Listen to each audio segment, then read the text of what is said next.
Was this rice too much for me? Yes.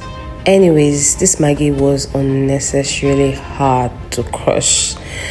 Alright, I'm making fish stew, and I'm going to be using ponmo and mackerel fish. I'm going to start cooking my ponmo to make sure that it's really soft, and I'm going to cook it till like 80%. Make sure you season very well because this is the base of your stew.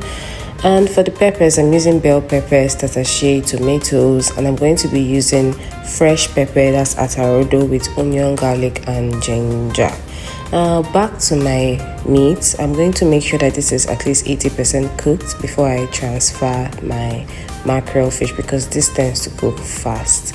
And I'm going to give it a stir, cover and cook for at least 6 minutes. I'm going to add fish seasoning. I added fish seasoning there.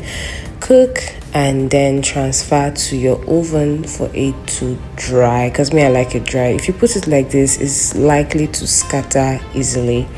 Now back to my peppers and tomatoes. I'm going to season lightly with salt, mixed herbs, and a little bit of knorr. You know, knorr has 2 in 1. That one that is inside that knorr, I'm going to divide 1 into 2. That's what I'm going to use to season this. Very light seasoning.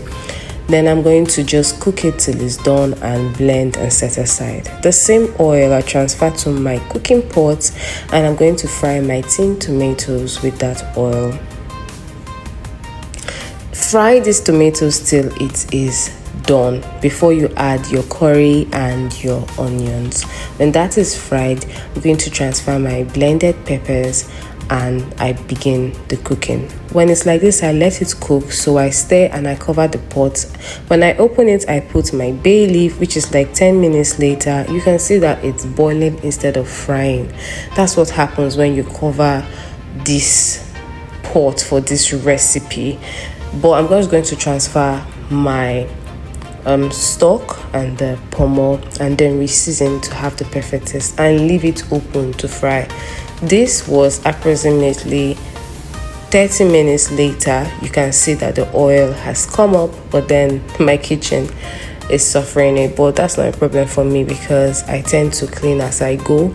I'm going to transfer the fish into the pot and leave it open still. Before you put your fish into the pot, make sure that your stew is at least 90% done so that your fish doesn't scatter.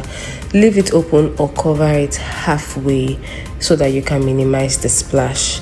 But honestly, for this particular recipe, this is the best way to go about it.